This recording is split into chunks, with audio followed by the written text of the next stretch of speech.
दवा कंपनियां दवा टेस्ट फेल कर गईं, नाकाम हो गए उनके दवा टेस्ट, मगर वो गुप्त चुनावी चंदा देते रहे। शायद इसलिए उन पर कोई कार्रवाई नहीं। आज विपक्ष ये सवाल पूछ रहा है कि क्या आम इंसान की जान की कोई कीमत नहीं है? क्योंकि बीबीसी की एक खबर बहुत शॉकिंग है।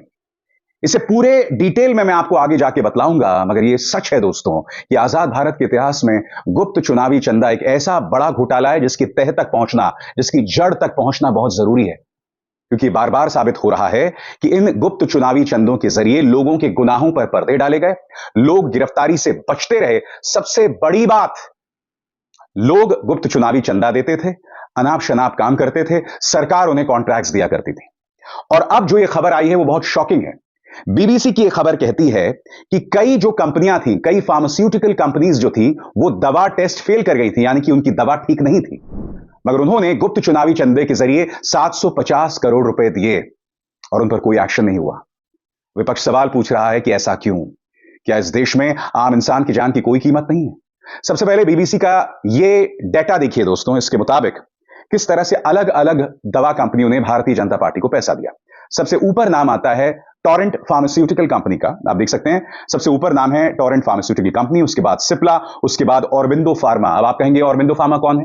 ऑरबिंदो फार्मा के जो डायरेक्टर थे शरद चंद्र रेड्डी, वो सरकारी गवाह बन गए हैं दिल्ली शराब घोटाले में। अब उनकी गवाही का इस्तेमाल किया जाएगा अरविंद केजरीवाल के खिलाफ।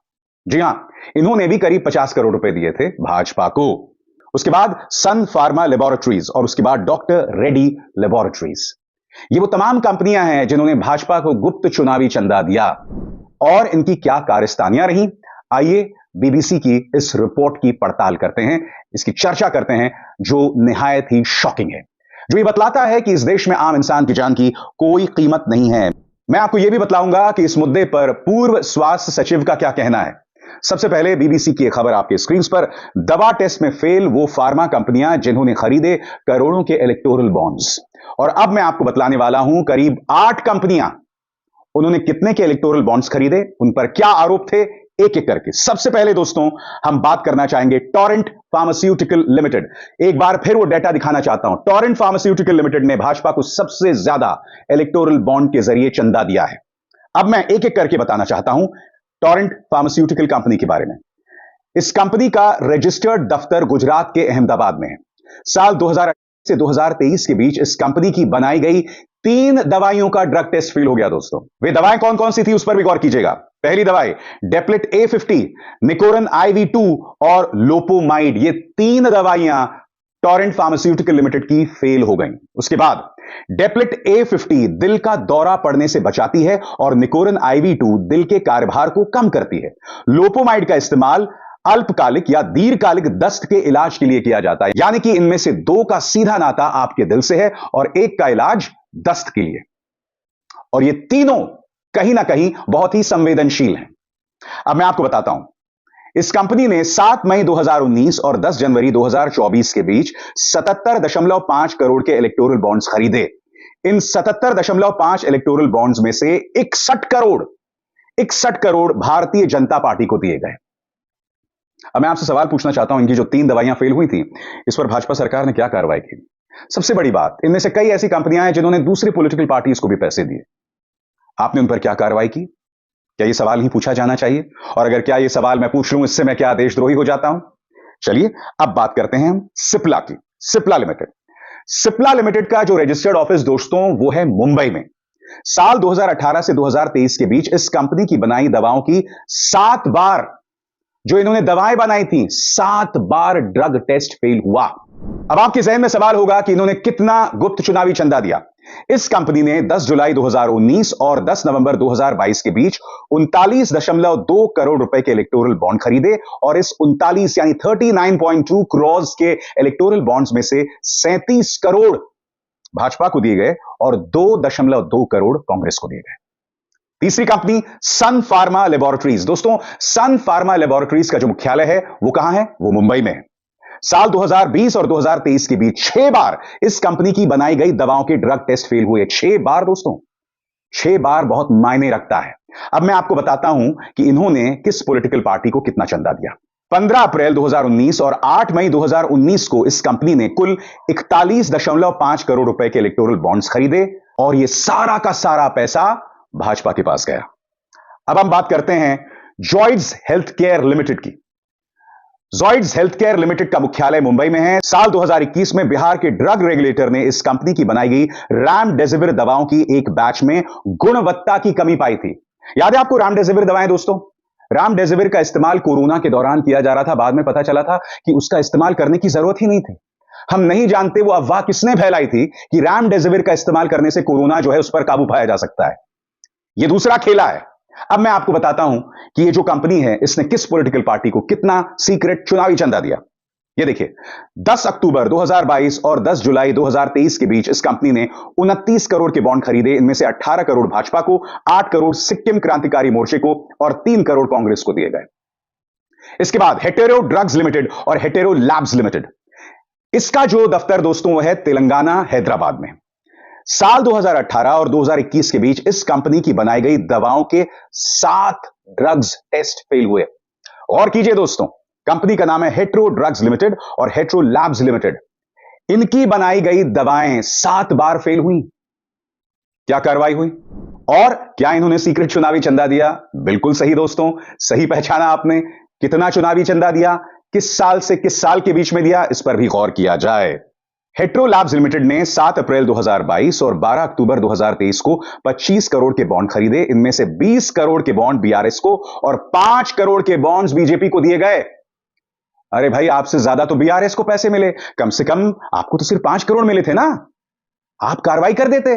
क्या पता आपके कार्रवाई करने से मामला ही उलट जाता। मुद्दा क्या है दोस्तों? लोगों की जान के साथ खिलवाड़, और हम इससे मुंह नहीं मोड़ सकते। कुछ देर बाद मैं आपको बताऊंगा इस मुद्दे पर कांग्रेस क्या कह रही है। अब छठा नंबर आता है इंटास फार्मास्यूटिकल लिमिटेड।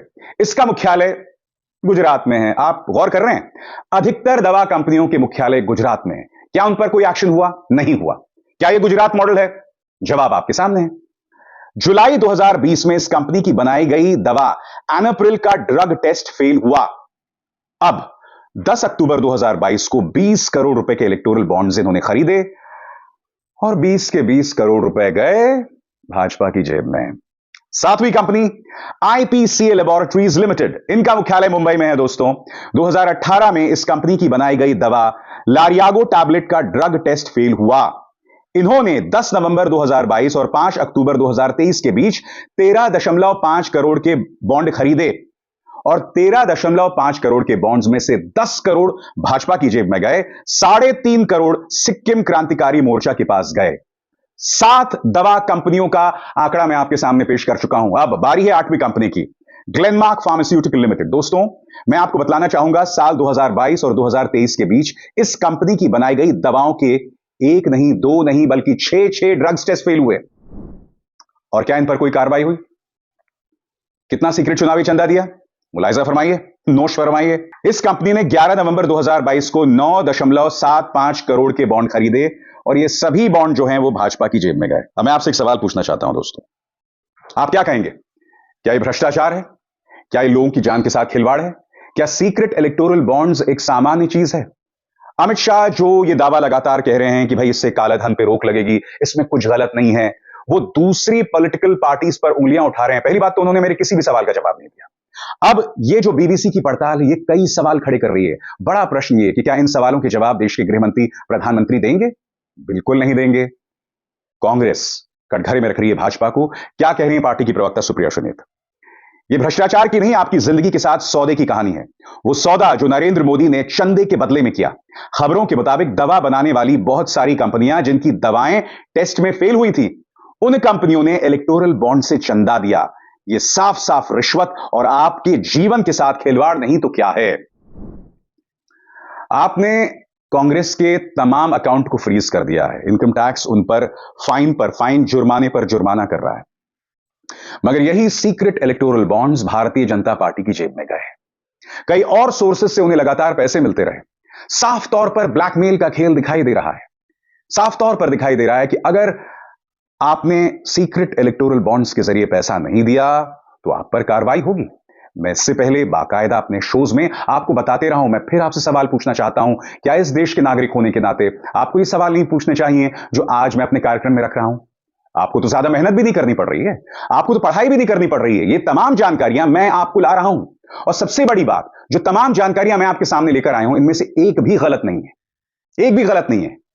और अगर छोटी मोटी कोई गलती सामने उभर कर आती है तो मैं खुद खेद जतलाता हूं, मगर इलेक्टोरल बॉन्ड्स को लेकर एक एक जानकारी परख कर, पढ़कर मैं आपके सामने लेकर आया हूं। मगर आप बतौर नागरिक क्या कर रहे हैं? क्या आप सरकार से सवाल कर रहे हैं? क्या आपको सरकार से सवाल नहीं करना चाहिए? क्या आप कुंभकर्णी नींद सोते रहेंगे? क्योंकि देखिए, भाजपा नींद सो रही है, गोदी मीडिया सवाल नहीं कर रही है, उनके जो मंसूबे हम समझते हैं, मगर आप तो नागरिक है ना। और यह खबर तो बहुत शॉकिंग है। मेरे ख्याल से गुप्त चुनावी चंदे को लेकर अब तक जितनी भी पड़ताल हुई है, बीबीसी की यह पड़ताल सबसे ज्यादा शॉकिंग है।